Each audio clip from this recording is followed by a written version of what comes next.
This is Abbee. Abbee, say hello. She's almost done. I've got to finish up her face. This is a Bichon Frise, although Dad cuts it like a poodle, sort of. She's very long in the body. It's a Bichon.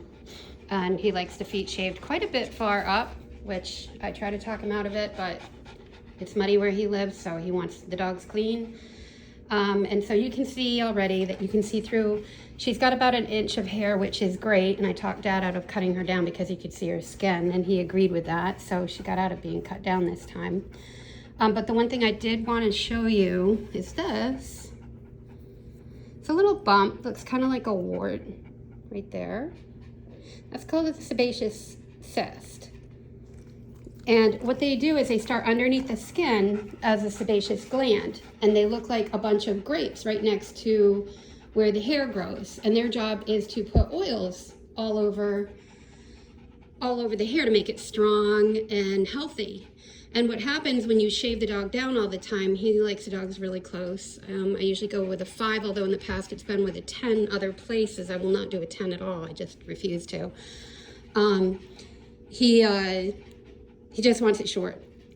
And he's an older gentleman, and there's no arguing because that's it. But anyway, so the sebaceous glands start out like a bunch of grapes next to the hair, and their job is to put oils and nutrients all over the hair so the hair grows big and strong. After shaving down, basically like burning a lawn, and bad shampoos and conditioners from, us Americans, the hair starts thinning out, which it's doing. The feet start changing colors. I did shave them out, but there is still some redness underneath, you can see. By the way, each foot looks like a little teddy bear.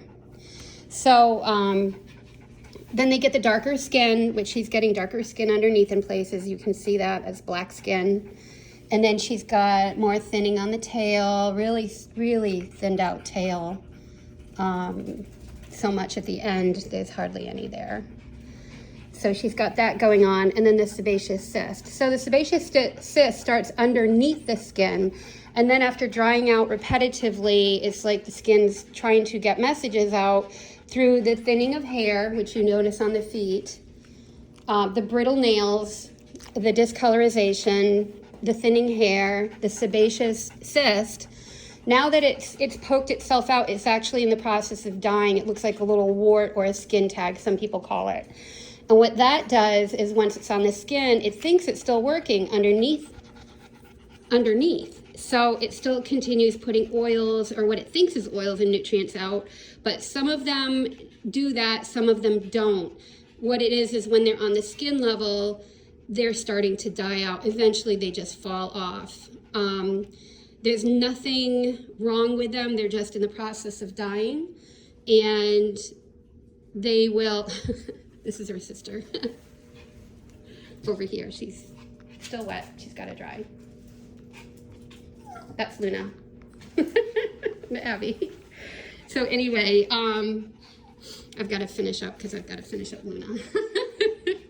But anyway, Abbee, her ears are pretty good. Well, not perfect, but they're better than where they have been. So again, healthy skin, healthy hair, healthy ears.